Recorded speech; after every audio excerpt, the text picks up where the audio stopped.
इस तरह 11 रुद्र अवतार।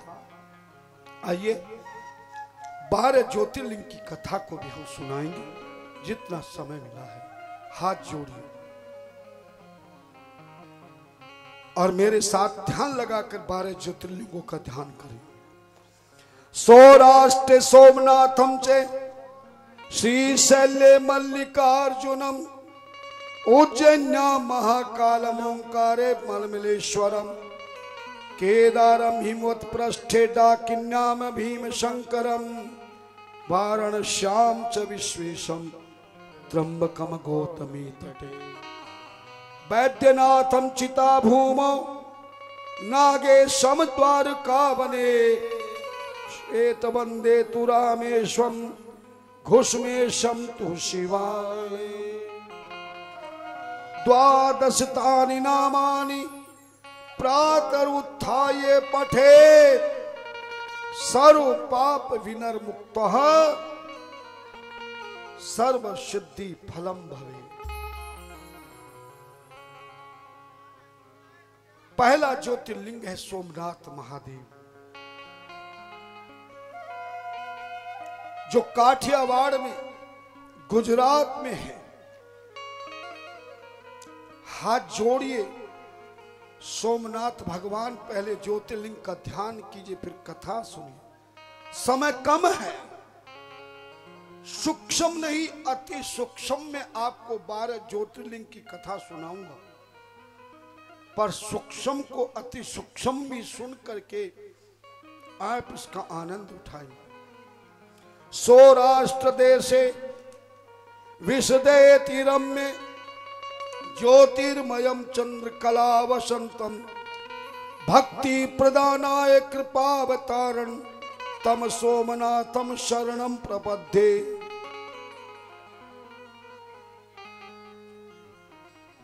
गुजरात में काठियावाड़ के पास में सोमनाथ भगवान का है। ब्रह्मा के पुत्र महाराजा दक्ष ने 27 बेटियों की शादी अत्रि ऋषि अनुसैया के पुत्र चंद्रमा के साथ में किया। जैसा मैंने पहले भी आपको परिचय कराया था, अश्वनी भरणी कृतिका रोहिणी मगशिरा आद्रा पुनर्वसु पुख अश्लेषा मघा आदि 27 नक्षत्र ये दक्ष की बेटियां हैं, चंद्रमा की पत्नियां हैं। शादी तो 27 पत्नियों से की चंद्रमा ने, मगर प्रेम एक ही पत्नी से करता था। बाकी 26 बहनें थोड़ी सी अच्छी स्वरूपता में नहीं थी। रोहिणी नाम की पत्नी सबसे ज्यादा सुंदर थी। तो 26 पत्नियां अपने पति से रोज शिकायत करती थी, आपको अगर हमसे प्रेम नहीं करना था, नेम नहीं करना था, तो शादी क्यों की? बहुत समझाया कि महाराज विवाह किया है तो बराबर का दर्जा दीजिए। नहीं मानी तो 26 बेटियों ने अपने पिता दक्ष से शिकायत कर दी।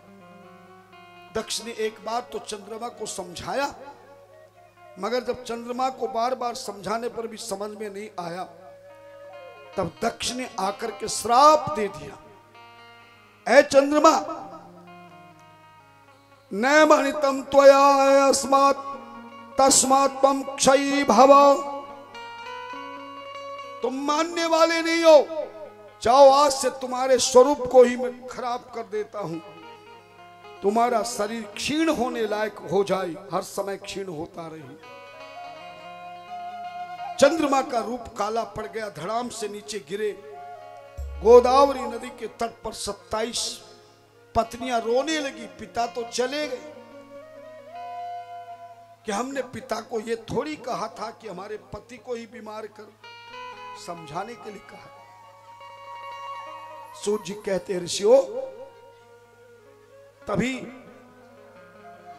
अपने गुरुदेव नारद को याद किया। नारद जी प्रकट हो गए, बोले तुम महामृत्युंजय का जाप करो शिवलिंग बनाकर। तब 10 कोटि मितम मंत्रम समावृत शशिजतम ध्यात्वा मृत्युंजय मंत्रम तस्यो निश्चल मानसः। 10 करोड़ महामृत्युंजय का जब 27 पत्नियों ने अपने चंद्रमा के साथ, पति के साथ मिलकर किया, शिव जी प्रकट हो गए।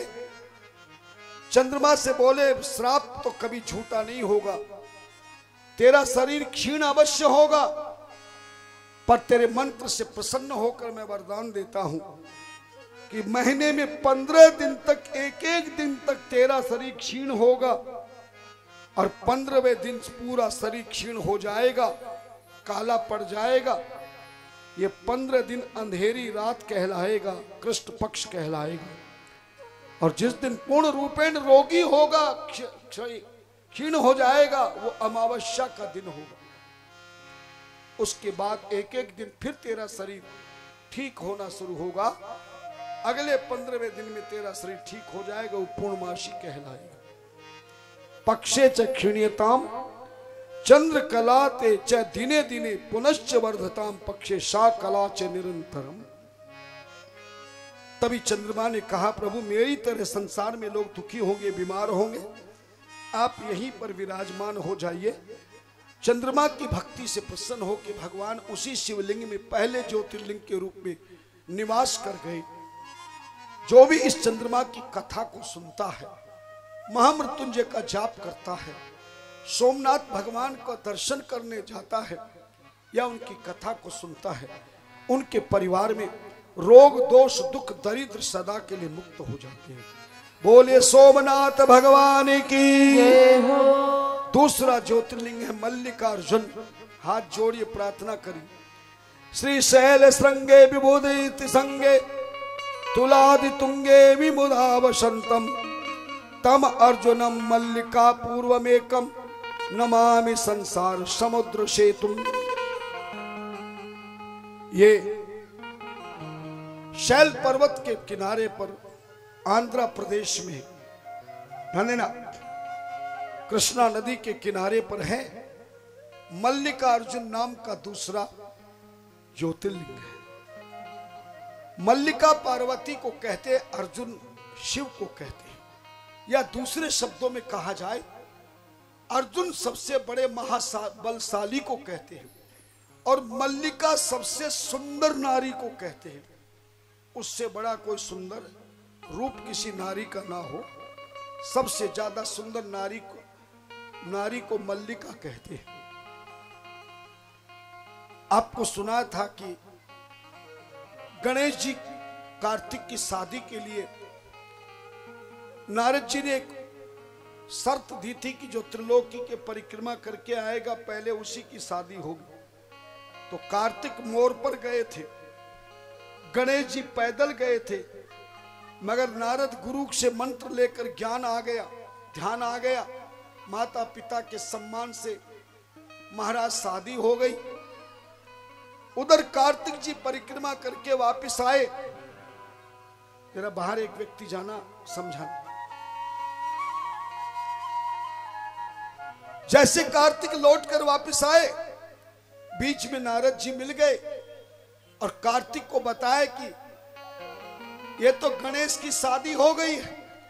और शादी नहीं हुई, दो शादी हुई है, दो पत्नियां हैं और शादी नहीं, बच्चे भी पैदा हो गए। सुन के कार्तिक जी बहुत क्रोधित हो गए। उन्होंने वचन दे दिया, अब मैं कैलाश पर्वत पे नहीं जाऊंगा, पार्वती शिव को भी नहीं मानूंगा, उन्होंने मेरे साथ धोखा किया। सीधे वो अपने मामा क्रोंच पर्वत के पास चले गए। पार्वती के 100 भाई थे, 98 भाइयों को इंद्र ने पंख काट के पहाड़ बना दिया।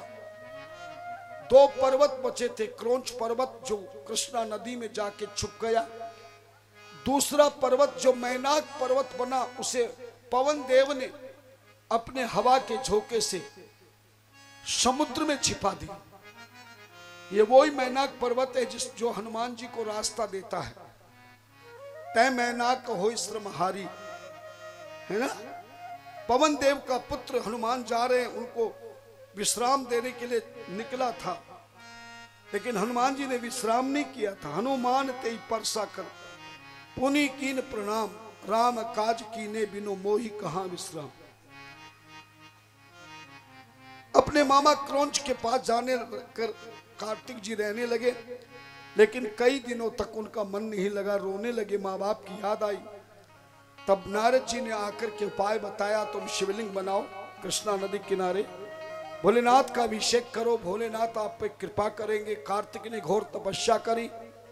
भगवान शिव उस रूप में नहीं जा सकते थे, क्योंकि कार्तिक ने वचन ले लिया था कि पार्वती शिव के का रूप में दर्शन भी नहीं करूंगा। तब भगवान शिव ने मल्लिका रूप में पार्वती को प्रकट किया और स्वयं अर्जुन बलशाली के रूप में प्रकट हो गए। कार्तिक ने पूजा की, क्षमा मांगी, कहा कि आप मुझे हर महीने दर्शन दीजिए। तब भगवान ने आशीर्वाद दे दिया, पुत्र स्नेहा तुरोतो वै शिवो पर्वणि पर्वणि दर्शनात् कुमारस्य स्वपुत्रस्य ही गच्छता अमावस्या दिने शंभु स्वयं गच्छि तत्र है पूर्णमासी दिने तत्र पार्वती गच्छति द्रुहम। भगवान शिव ने कहा कि हर अमावस्या को मैं इसी अर्जुन के रूप में तेरे शिवलिंग में प्रकट होकर दर्शन दूंगा और पूर्णमासी को तेरी मां पार्वती मल्लिका के रूप में देगी। उसी दिन से ये दूसरा ज्योतिर्लिंग महाराज भगवान का सुंदर रूप बन गया, मल्लिकार्जुन। बोलिए मल्लिकार्जुन भगवान की जय हो। तीसरा ज्योतिर्लिंग है महाकालेश्वर। तीसरा ज्योतिर्लिंग कौन सा है? महाकालेश्वर, जो मध्य प्रदेश की कौन से नगर में?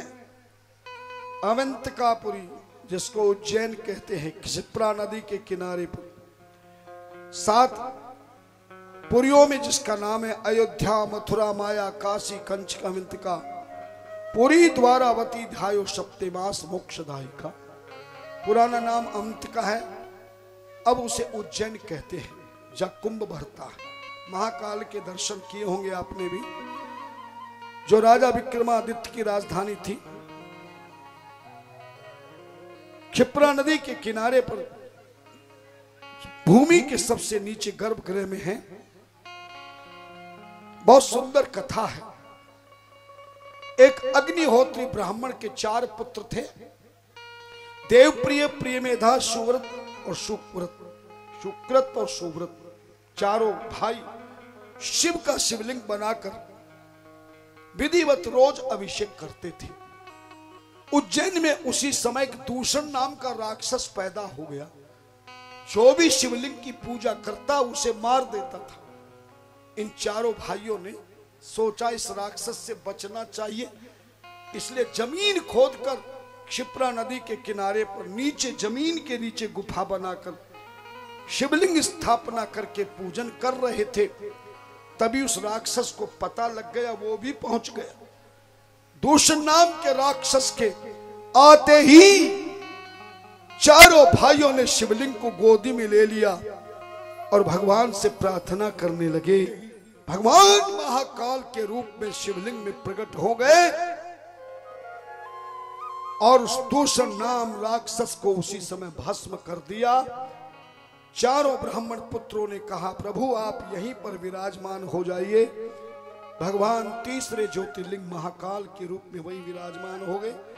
आज भी कभी जाओगे तो जमीन में नीचे जाना पड़ेगा चारों तरफ से महाकाल के दर्शन करने के लिए। और इसी के साथ चौथा ज्योतिर्लिंग ममलेश्वर परमेश्वर ओंकारेश्वर जिनको कहते हैं, ये भी मध्य प्रदेश के खंडवा जिले में ही ओंकारेश्वर नाम के गांव में 2 नदियों के बीच में 2 रूपों में ओंकारेश्वर परमेश्वर है। मंधाता ऋषि ने घोर तप किया था और मंधाता ऋषि ने जो घोर तप किया, उस तप के समय में जैसे ही राक्षस ने आकर के आक्रमण किया, मंधाता ऋषि के लिए ओम स्वरूप भगवान प्रकट हो गए। एक तरफ ओंकारेश्वर है, एक तरफ ममलेश्वर है, नर्मदा नदी है। हमें तो सभी ज्योतिर्लिंगों में जाने का, वाणी पवित्र करने का सौभाग्य मिला। आप भी चाहे तो कभी कर सकते हैं। इसी तरह 5वां ज्योतिर्लिंग केदारेश्वर, जो उत्तराखंड के हिमालय की तलहटी में केदारनाथ और बद्रीनाथ दोनों के नाम से है। नर और नारायण ने बहुत सुंदर घोर तप किया था। नर और नारायण भगवान के 24 अवतारों में एक अवतार है,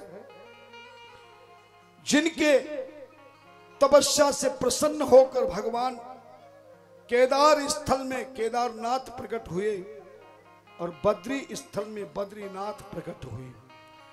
संत कहते हैं केदार अनार को कहते हैं। अनारों के बगीचे में नर ने तपस्या की तो केदार वहां पर केदारनाथ के रूप में भगवान हुए और वहीं पर नारायण का रूप बद्रीनाथ है। बद्री बेरों को कहते हैं। बेरों के जंगल में प्रकट हुए बद्रीनाथ कहलाए। जो भी इनकी कथा को सुनता है जन्म जन्मांतर के पापों से मुक्त होता। दृष्टवा रूपम नरस्येव तथा नारायणस्य ही केदारेश्वरे सम्मोषे भक्त भागीन संशयः। कहते जो बद्रीनाथ जी के दर्शन करके केदारनाथ के दर्शन नहीं करेगा तो यात्रा सफल नहीं होगी। ऐसी मान्यता है केदारनाथ और बद्रीनाथ के दर्शन करने के बाद ही नेपाल की काठमांडू राजधानी में पशुपतिनाथ के दर्शन करने का बहुत बड़ा लाभ प्राप्त होता है। बोले पशुपतिनाथ भगवान की जय। छठा ज्योतिर्लिंग है भीम शंकर। आपने राम कथा में सुना होगा, भगवान राम वनवास की लीला में जा रहे थे लक्ष्मण सीता के साथ, तो मिला असुर विराध मग जाता, आवत ही रघुवीर निपाता। विराध नाम का राक्षस मिला था, भगवान ने तुरंत मारा। वो दिव्य रूप धारण करके प्रकट हो गया, भगवान ने अपना धाम दिया। उसी विराध की धर्म पत्नी थी, उसने दोनों हाथों से सीता को पकड़ लिया।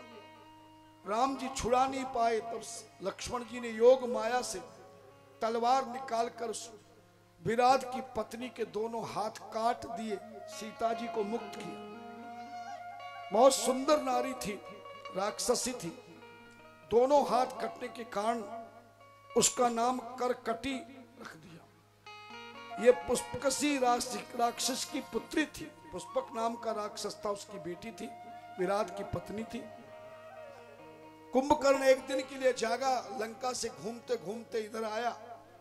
ये दोनों हाथों की कटी हुई राक्षसी करकटी की सुंदरता को देखकर बहुत प्रसन्न हो गया कुंभकर्ण, रावण का भाई। इससे उसने विवाह किया, एक दिन के लिए विवाह किया, लेकिन कुंभकर्ण के अंश से यह गर्भवती हो गई और इस करकटी को एक पुत्र पैदा हुआ जिसका नाम भीम रखा। जब बड़ा हुआ, माता ने बताया कि तेरे पिता कुंभकर्ण को राम ने मारा है, राम के पास शिव की शक्ति है। तभी से भीम भगवान शिव का विरोधी बन गया और ये वरदान मांगा है कि आप मुझे ऐसा शक्ति दो कि मैं अपना बदला ले सकूं। तब इस भीम ने भगवान शिव के भक्तों को मारना शुरू कर दिया। कहते हैं कि एक बार कामरूप देश के राजा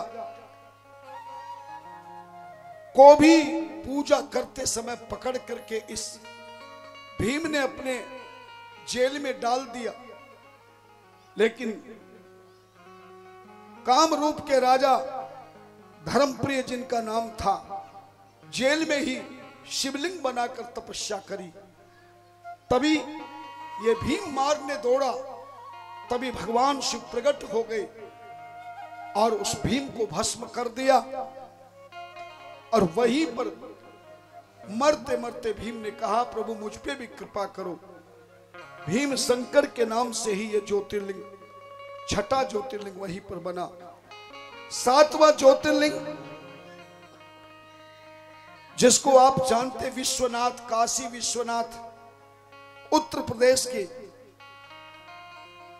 इंडिया भारत में उत्तर प्रदेश राज्य में काशी है, जिसको वाराणसी भी कहते, जिसकी कथा सुनाई थी। ब्रह्मा विष्णु के युद्ध के बीच में जो भगवान शिव ज्योतिर्स्तंभ प्रकट हुआ था, वो यही विश्वनाथ है। यही ज्योतिर्लिंग है जो काशी विश्वनाथ के नाम से विख्यात है। और यहां भी हमें पूजा करने का, कथा सुनाने का अवसर काशी में मिला।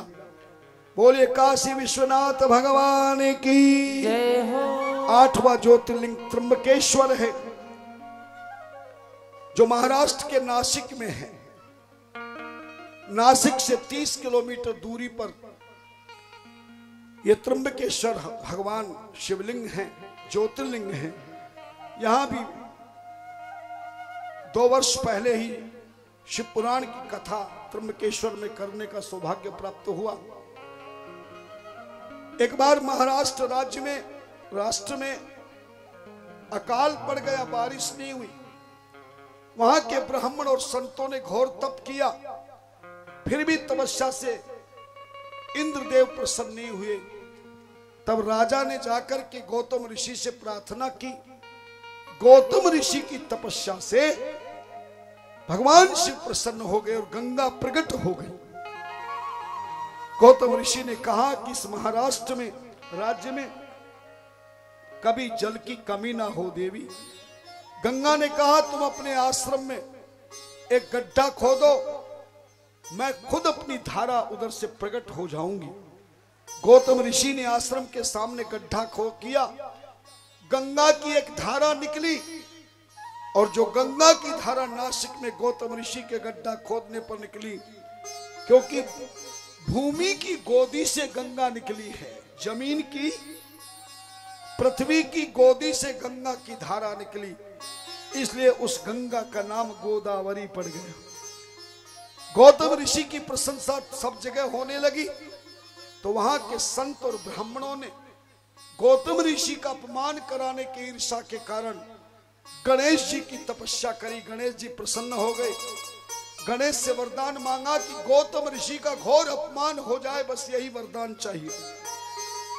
गणेश जी महाराज ने वहां के संत और ब्राह्मणों के द्वारा मांगे वरदान को लीला के कारण गऊ का रूप बनाकर गौतम ऋषि के चावल के खेत में जाकर गऊ का रूप बना के खड़े हो गए। गौतम ऋषि ने जैसे ही हाथ लगाया, गऊ मर गई।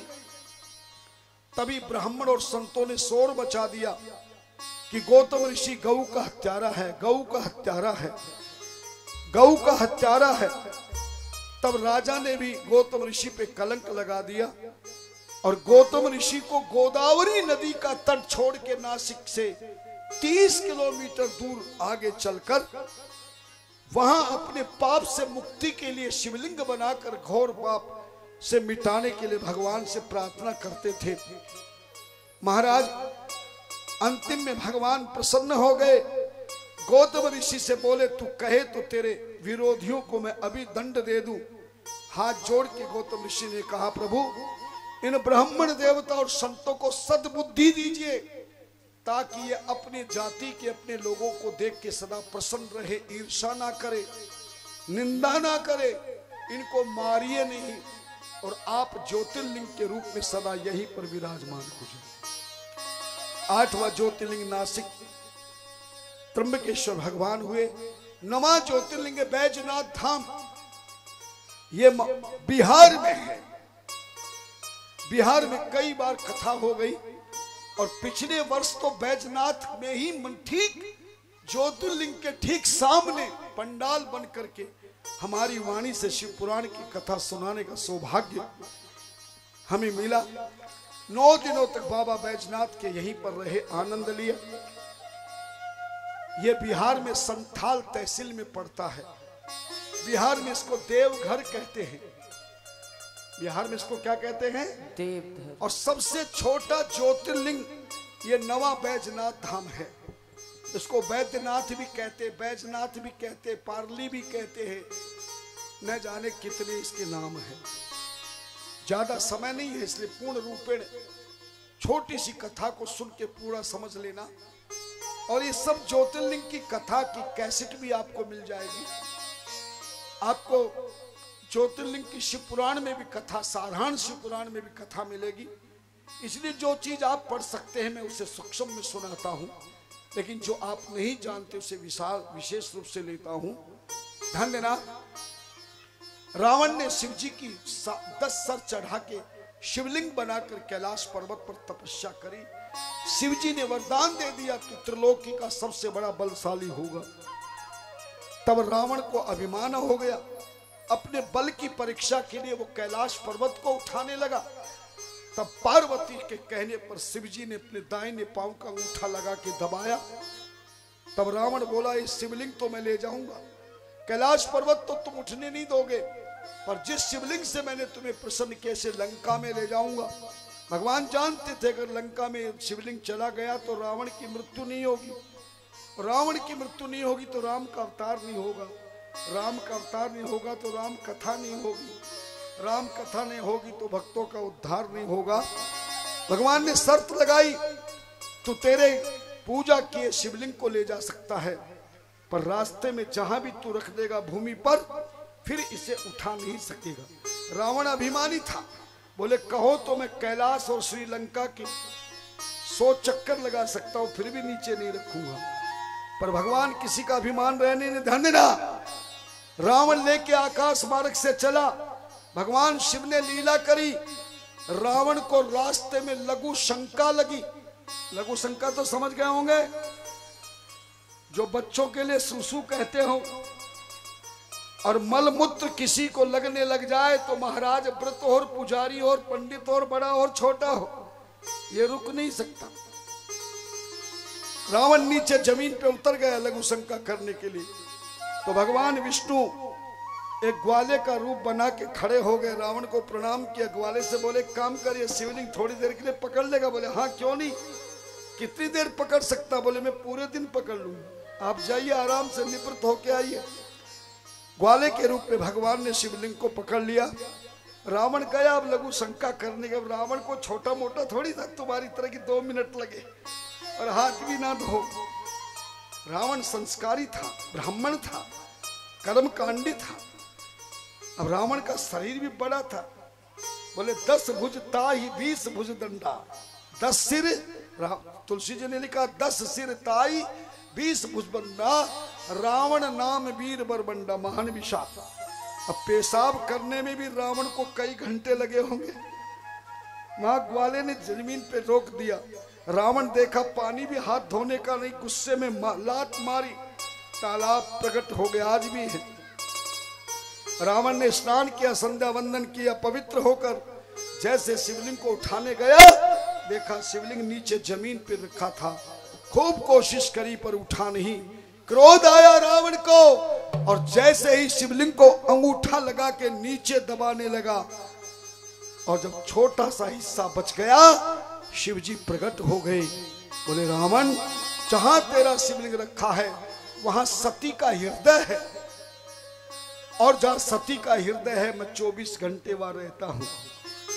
तो शिवलिंग को यही रहकर पूजा करना।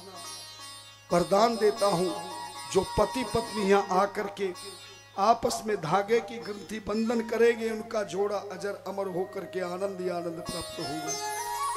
अंगूठे के समान ये ज्योतिर्लिंग हुआ जो है जनाब 9वां और 10वां ज्योतिर्लिंग है। ध्यान देना, नागेश्वर। नागेश्वर नाम का ज्योतिर्लिंग द्वारकापुरी गोमती तट के ऊपर द्वारका भी 2 हैं, एक भेंट द्वारका, एक गौतमी द्वारका। तो ये बंबई से अहमदाबाद की ओर जाओगे, राजकोट रेलवे स्टेशन से उतर के जाना पड़ता है। यहां भी दारुक और दारुका नाम के राक्षस थे जो पृथ्वी का हिस्सा उठा के कहीं भी ले जाते थे। एक बार की बात है, किसी को भी दारुका पूजा नहीं करने देते थे। एक बार एक सुप्रिय नाम का वैश्य नाव से यात्रा कर रहा था, व्यापार कर रहा था। नदी के किनारे पर जैसे ही शिवलिंग बना के पूजा करने लगा, दारुका दोनों आ गए। तभी उस वैश्य ने भगवान को पुकारा, भगवान प्रकट हो गए। तुरंत दारुका को मार दिया और नागेश्वर ज्योतिर्लिंग के रूप में वहीं पर विराजमान हो गई। बोलिए नागेश्वर भगवान की जय हो। और 11वां ज्योतिर्लिंग है श्वेत बंद रामेश्वरम है। जिसके विषय में आप जानते हैं, भगवान श्री राम ने लंका पर विजय प्राप्त करने के लिए समुद्र के तट पर शिवलिंग स्थापना की, अखंड जलधारा करके अभिषेक किया। भगवान शिव प्रसन्न हो गए, श्री राम जी से प्रसन्न हुए तो वरदान मांगने को कहा। तब भगवान शिव से राम जी ने यही वरदान मांगा, तस्मिन् देव त्वया कार्यम सहायम सुव्रतः सहायम ते विना नाथ मम कार्यम ही दुर्लभम। हे प्रभु, जिस कार्य के लिए मैं इस समय लगा हुआ हूं, आपकी सहायता के बिना मेरा कार्य पूर्ण नहीं होगा।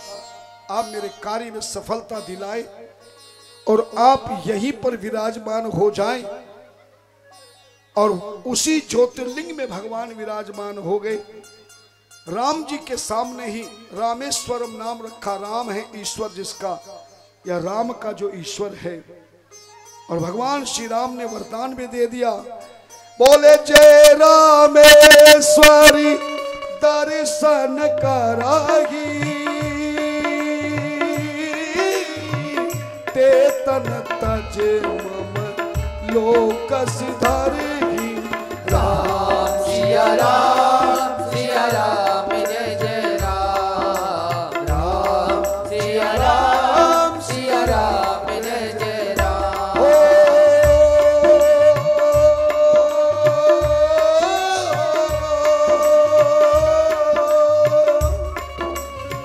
जो गंगा जल आन चढ़ावई,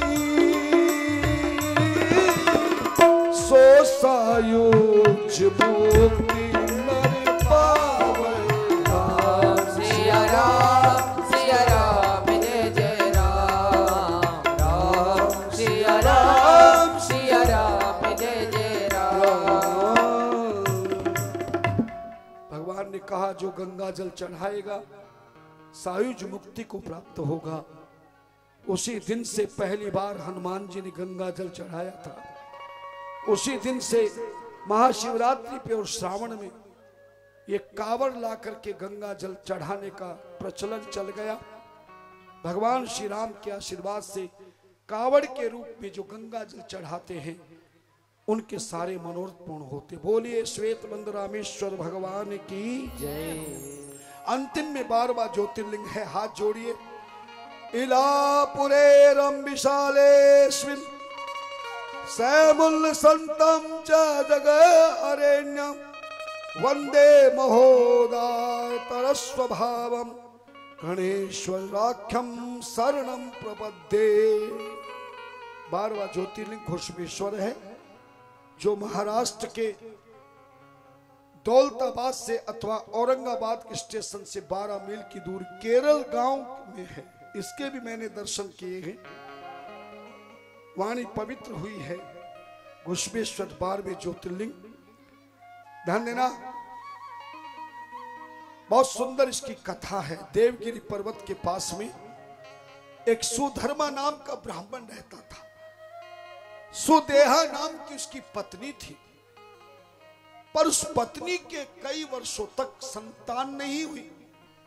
अंतिम में वैद्याचार्यों ने, ज्योतिषाचार्यों ने ऐलान कर दिया कि हे सुधर्मा, तेरी सुदेहा नाम की धर्म पत्नी के गर्भ से कोई संतान नहीं हो सकती। अगर तुझे अपने कुल को बढ़ाना है तो दूसरा विवाह करना पड़ेगा। तब सुदेहा ने अपने पति को मनाकर अपनी छोटी बहन, जिसका नाम घुश्मा था, उससे अपने पति का विवाह कर दिया। और कुछ वर्षों में एक पुत्र पैदा हुआ। बड़ा पुत्र जब बड़ा हो गया तो उसकी शादी हो गई। लेकिन इस सुधर्मा नाम के ब्राह्मण ने अपनी बड़ी पत्नी, जिसने छोटी बहन से विवाह करा के कुल वंश को बढ़ाया, उसका ये अपमान करने लगा और छोटी पत्नी से प्रेम करने लगा। जबकि घुश्मा भगवान शिव की परम भक्ति थी। श्रावण के महीने में 1108 मिट्टी के शिवलिंग बनाकर सुबह से दोपहर तक उनकी विधिवत पूजा कर सायंकाल के सामने देवगिरी पर्वत के पास में तालाब में डालने जाती थी। सुदेहा ने अपने पति का अत्याचार देखा, बहुत समझाया, नहीं माने। अंतिम में एक दिन सुदेहा ने घुसमा के शादीशुदा बेटा जो बहू के साथ सो रहा था, मौका पाकर चाकू से टुकड़े टुकड़े करके एक बोरे में भरकर उस बेटे को उसी तालाब में डाल दिया जहां घुसमा रोजाना शिवलिंग विसर्जन करते थे। सुबह उठकर पता चला बेटे की मृत्यु हो गई। सारे लोग हाहाकार मच गया, लेकिन श्रावण का महीना था, घुसमा शिवलिंग की पूजा में लीन थी, उसने कोई ध्यान नहीं दिया। मगर पूजा समापन विसर्जन के बाद तालाब में जैसे शिवलिंग विसर्जन करने गई, तब जाकर के घुसमा को अपने बेटे की याद आई। भगवान शिव से बोली, प्रभु क्या तेरी पूजा का यही फल होगा? तुझे अगर लेना था तो मेरा पुत्र क्यों दिया? तभी भगवान शिव प्रकट हो गए और उस टुकड़े टुकड़े वाले बेटे को जिंदा कर गोदी लेकर घुसमा की गोदी में दिया। जा देवी, तेरी बड़ी बहन ने इसकी हत्या की है, तू कहे तो मैं उसे अभी दंड दूं। भगवान से बोली, नहीं नहीं प्रभु, फिर भी शिव ने कहा कि वो पत्थर दिल वाली है, जाओ मैं श्राप देता हूं कि वो तेरी बड़ी बहन का शरीर पत्थर की शिला बनकर खड़ा रहे। घुसमा चरणों में गिर गई, प्रभु आप इसी ज्योतिर्स्तंभ में प्रकट हो जाइए, मेरी पत्थर शरीर वाली बहन का भी कल्याण कीजिए। भगवान बोले, ये ज्योतिर्लिंग तेरे नाम से विख्यात होगा, घुसमेश्वर नाम से होगा, और तेरे मंदिर के दरवाजे पर ये सुदेहा की पत्थर शिला रहेगी। जो ज्योतिर्लिंग के दर्शन करेगा, पूजन करेगा, और मंदिर से बाहर जाते समय जब तक इस शिला को स्पर्श नहीं करेगा, तो 12वें ज्योतिर्लिंग के दर्शन का फल नहीं मिलेगा। आज भी जब दर्शन करते हैं तो शिला को हाथ लगाते हैं। सूर्य जी कहते, ऋषियों इस तरह ये 12 ज्योतिर्लिंग की कथा हुई।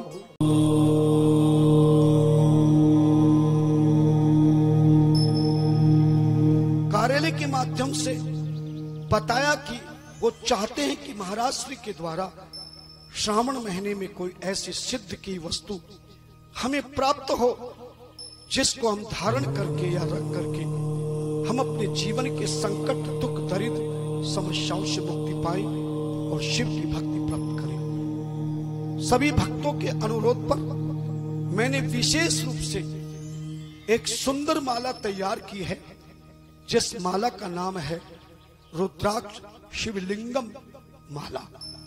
यह माला रुद्राक्ष के साथ में 2 अन्य रुद्राक्ष के साथ में काले मोती के साथ में अंतिम में शिवलिंग है, जिसको रुद्राक्ष शिवलिंगम सिद्ध माला कहते हैं। इस माला को मैंने विधिवत गुप्त रूप से परम सिद्ध किया है, और अब यह माला प्रतिदिन भगवान शिव के यहाँ अभिषेक समय में भी सिद्ध होगी, और लगातार यह माला सिद्ध होने के पश्चात ही भक्तों को प्राप्त होगी।